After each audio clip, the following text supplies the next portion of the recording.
¿Qué tal? ¿Cómo estás? Mi nombre es Luna Blanca Roberto Israel y en esta hora te voy a hablar acerca de la historia de la patología a través de una línea de tiempo interactiva. Soy estudiante de tercer semestre de la licenciatura en optometría en el Centro Interdisciplinar de Ciencias de la Salud, CICS, Unidad Santo Tomás, del Instituto Politécnico Nacional, perteneciente al grupo 1TM31. Mis profesoras son Contreras Valderas Alicia, Lule Domínguez María Antonia y Rivera Irma Malagón.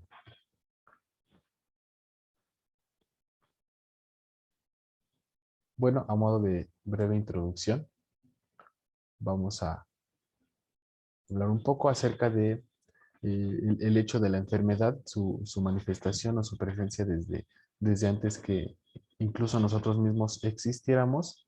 Es muy antigua la enfermedad, la manifestación de la dolencia, por así decirlo, y nos han acompañado pues desde tiempos muy remotos. Eh, si el hombre antiguo, el hombre primitivo se defendió de cuestiones como el clima, el frío, la intemperie, el hambre o los ataques de los mismos animales, ¿cómo no pensar que se pudo defender de la enfermedad, ¿no? Algo que era completamente incomprensible, ¿no? En su tiempo, algo que no entendía completamente. Entonces, vamos a preguntarnos cómo podría este hombre de las heridas poderse sanar o poder llegar a tener algún remedio, ¿no? Con alguno de los medios que tenían en aquellos tiempos. Entonces, dicho lo anterior, vamos a hacer un recorrido a través de la historia de la patología, obviamente tocando puntos de las ciencias médicas y vamos a hablar un poco acerca de los investigadores, los hechos y las aportaciones que se hicieron, que son más significativos y representativos. En la era prehistoria ya se habían identificado las causas de muerte en muchos aspectos. Lesiones craneales tenemos del Homo habilis, por ejemplo, un tumor en el hueso maxilar y una manifestación de osteomielitis en el cráneo de la región de Broken Hill, en un cráneo que se encontró en esta región. De igual manera se practicaba la reducción de fracturas y se entablillaba ciertos miembros afectados, ya sea el miembro superior o el inferior. Estas manos y pies respectivamente, pues sufrían algunas molestias o más bien alguna fractura en la cacería, en la rutina diaria del hombre antiguo. Entonces se buscaba que la movilidad se redujera lo más y se ponían tablas, ¿no? A los costados en una posición que pudiera respetar también la anatomía del mismo, que se pudiera también apoyar con algunas telas o algunas fibras ya cruzándolas para mantener rígido el miembro afectado. También podemos hablar un poco sobre la trepanación craneal. Esto no es más que pues, hacer un agujero en la superficie ósea y esta se ejecutó desde el Paleolítico y se han encontrado muchos cráneos pues, en distintos lugares alrededor del planeta. Eh, Hubo también una exclusión a ciertos alimentos a reserva de otros por motivos rituales, ¿no?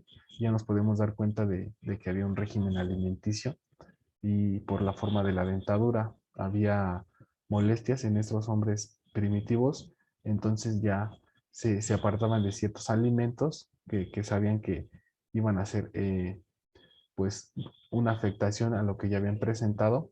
Entonces vemos como ya había una conciencia de cierta separación o de cierta prohibición, como hoy en día lo entendemos claramente en las ciencias médicas.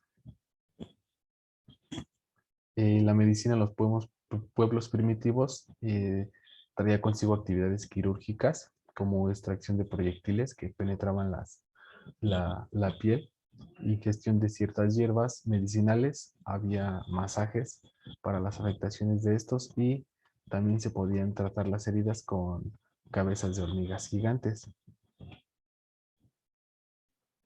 En los grupos humanos nómadas, en los que entramos, más bien en los que entran colectores y cazadores, los enfermos eran tratados por cualquiera de sus compañeros de la tribu o eran abandonados a su suerte. Esto dependía mucho de la naturaleza de la herida, de la gravedad. y de cómo ellos pues podían contemplar en ese momento crítico si había una solución rápida o si era una afectación ya mayor que ponía en riesgo la vida del compañero nómada. Eh, Nos ubicamos ahora en Siberia. Se describen los famosos chamanes que se veían como iluminadores para ejecutar, para aplicar ciertas actividades medicinales. Combinado con ritos y con creencias, eh, la tribu, el pueblo se acercaba a ellos para encontrar la sanidad a ciertas enfermedades. Había también una diferenciación entre enfermedades causadas por heridas de flecha y otras que eran de causas incomprensibles o no las comprendían en aquellos tiempos. Tenemos, por ejemplo, la neumonía, la fiebre tifoidea o la viruela. Entonces ya había una separación de enfermedades o dolencias, si lo podríamos mencionar, básicas o comunes, mejor dicho, y ya alguna patología, como hoy la llamamos, ya de gravedad, de cierto nivel de gravedad, como son estas tres que mencioné. Dentro de la cultura babilónica, los asirios babilonios entendían la enfermedad como un castigo divino o un castigo de los dioses, más específicamente en este caso, pues en esa creencia politeísta, ¿no? Los cuales estaban irritados contra quien estaba enfermo o estaba padeciendo cierta enfermedad. Ah, Dentro de las tablas mesopotámicas se encontraron hasta 250 plantas medicinales, 120 sustancias de origen mineral y 120 de origen animal, las cuales se mencionan en estas tablas y ya daban una guía, marcaban un rumbo para saber en qué momento cuál se podría ocupar en determinada enfermedad.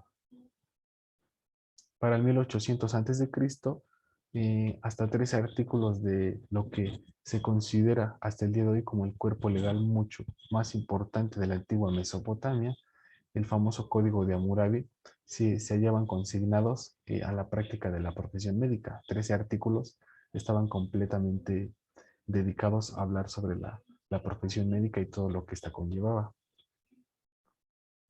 Dentro de la cultura egipcia se encontraron tres característicos papiros, el de Ramesseum, el de Hearst y el de Carlsberg, los cuales hablaban sobre fórmulas, recetas, algunas prácticas medicinales, descripciones de cómo podría intervenir a alguien que estaba enfermo, o hasta fórmulas terapéuticas, enfermedades de los ojos, que ya en ese tiempo ya se hablaba, estamos hablando de 1200 antes de Cristo, específicamente en el papiro de Carlsberg, ya se hablaba acerca de las enfermedades de los ojos. Eh, y lo podríamos imaginar un poco hoy, ¿no? Si hacemos ese juego imaginativo, pues lo que se me viniera a la mente en este momento sería alguna catarata, eh, que la gente empezaba a padecer y es algo que se manifestaba, ¿no? Es algo que se manifestaba y lo podrían como empezar a comprender o reportar, y es lo que vemos en estos papiros. Había presencia de médicos de una sola enfermedad, eran, o sea, específicos para aquella, y se tiene pues noticia del primer sanador, que específicamente brilló o resaltó como un oftalmólogo.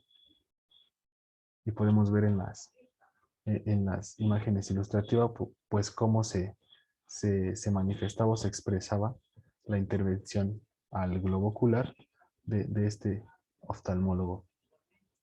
Había papiros médicos con descripción de signos diagnósticos, enfermedades, por ejemplo, del corazón, de los vasos, aparatos como digestivo, tenemos respiratorio, pulmones, sistema nervioso, sistema óseo, y también se habla en estos papiros médicos egipcios sobre el aparato urinario y reproductor.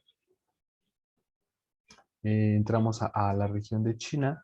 Se establecen los 5 órganos principales. En aquel tiempo se hablaba del corazón, el pulmón, el riñón, el hígado y el vaso. Los 5 órganos principales, según esta cultura china. eh, hay un relato, hay una anécdota que más de 70 exorcistas y alquimistas, expertos en hierbas, en todo este aspecto de la combinación de poder obtener lo que hoy conocemos como el principio activo fármaco, fueron convocados para procurar a un emperador, pues, salud permanente. En el 200 después de Cristo, cierto cirujano, a este se le atribuye la introducción de métodos anestésicos, también aparte de eso la práctica de la acupuntura y la práctica de incisiones abdominales, resaltó como un cirujano en aquel 200 después de Cristo. En la región India se da una inspección metódica del cadáver humano, el cual era sumergido en agua corriente, se frotaba con un cepillo, ese cepillo estaba hecho de raíces duras y ya al final pues, de este cepillado, de esta frotación corporal, pues se le abría con un bastoncillo de bambú. Primeros intentos para establecer una relación causal para la enfermedad se la podemos atribuir a Avicena en sus escrituras medievales, a través de episodios físicos relacionados con la temperatura, con el viento o con el aire. Galeno postuló que la enfermedad se originaba a partir del desbalance de cuatro constituyentes del humor, lo que hoy en día pues claramente ya conocemos como esa regulación homeostática, como esa homeostasis del cuerpo humano. Él hablaba del humor sanguíneo, el flemático, el humor biliar y el humor melancólico. Leonardo da Vinci se dedicó a la anatomía humana e hizo hermosos dibujos de músculos, de embriones y diseños de las cámaras cardíacas. Entonces ya había una cierta noción realmente que se podía identificar a través de los dibujos de este gran artista, mm, en los cuales ya se podía entender más allá de lo que a simple vista se podía pues imaginar. Ya había más estructura, ya había un mayor entendimiento de la anatomía de profundidad del cuerpo humano. En el 1543, Berzelius realizaba disecciones anatómicas de cuerpos de criminales ejecutados en aquel tiempo.